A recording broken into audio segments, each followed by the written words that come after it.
So, you worn out? Yeah, a little bit. That was a real kick watching you do that thing. Oh, thanks. Glad you didn't give the end of the story, especially that prodigal one. Yeah. That's a good story. Yeah, it is. Hey, I got a story. You want to hear it? Sure, why not? When I was a kid, even after I was a grown-up, I used to think that God was way, way, way out there in the ozone somewhere, about 10 galaxies past the Milky Way. Yeah, I've thought that way myself in the past. You still think that? No, shoot, I don't even come close to thinking that way anymore. I suppose that's a good thing. So, what's your story?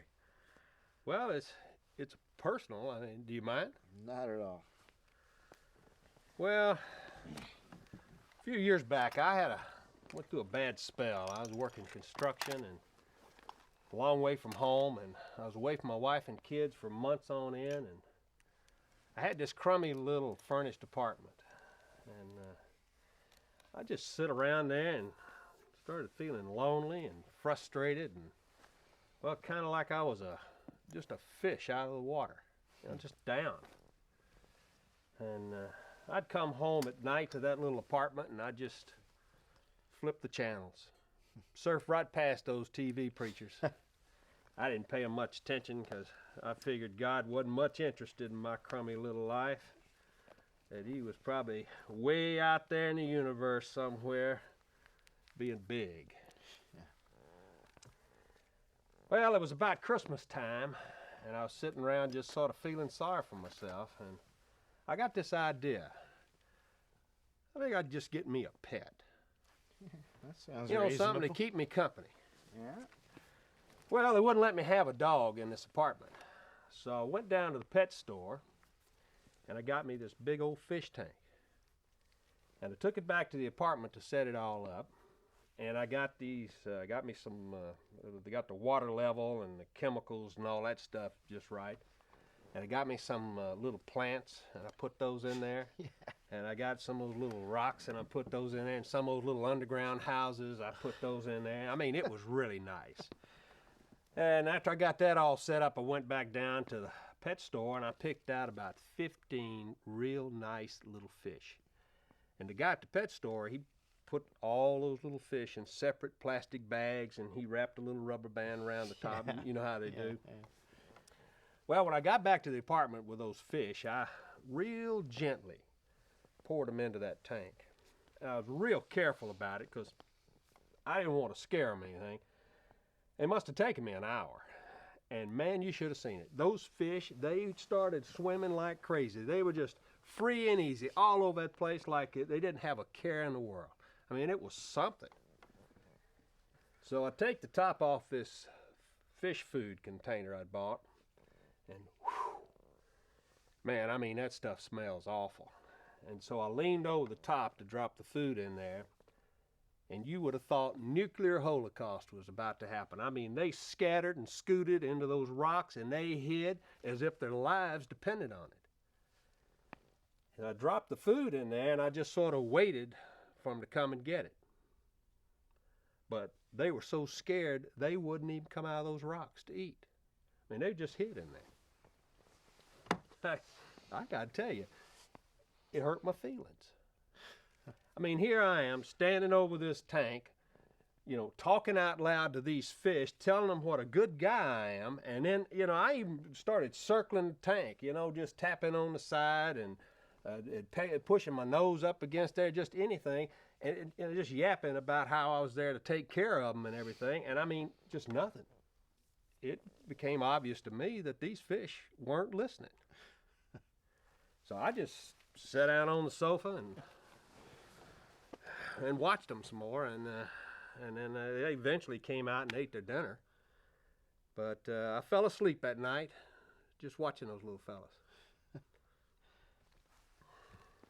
So, well, that's it? That's your story about God? No, that's just the first part. Oh. No, I stayed miserable pretty much all through the holidays, and but a neighbor next door to me invited me to go to this Christmas pageant type deal down at their little church, and I was so lonely I actually accepted it. I mean, it was better than watching fish all night. Well, that night I sat there in that little church house watching that Christmas pageant. It was terrible. I mean, they used a real baby for the baby Jesus, and that baby just wouldn't be quiet. He cried and cried. And I sat there in that church pew, and I wanted to say to that baby, I know exactly what you feel like, kid. Scared and ignorant, and just like you're one little nothing all alone in the world. I know exactly what you feel like. Well, about that time, the preacher gets up and he says, starts to yapping, and while he's yapping, I get one of these things in my head, you know, and Like a migraine? no, not a migraine, a flash of a revelation. I had me a revelation. Okay. This preacher says, well, I guess I ought to apologize for my son. The Christmas song says, no crying he makes, but I guess Andy doesn't know that part yet. He's none too happy about having to leave that warm stroller to come and be in this Christmas pageant, so I don't guess I blame him for crying. The good news, says the preacher, the good news is that Jesus wasn't crying about leaving his throne of glory so he could come down here and live with us. The good news is that God is with us. Well, the preacher went on and on about some other stuff, and this was about then when I had my revelation, so I just sort of tuned him out. And I just sat there on that little church pew thinking, I'm not alone. God is here, down in my tank, with me.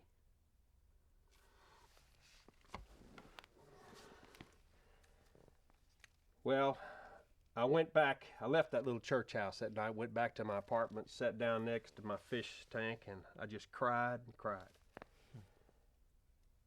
God was a fish, just for me. Not big and scary and far off, but a fish. Right here, in my tank. Well, after that, things were different. I mean, not easy, but different. Better. Anyway, that's my story. Boy, that's a great story. God is a fish. Down here for the likes of you and me. Well, that's the truth, isn't it? That's a great story. I tell you.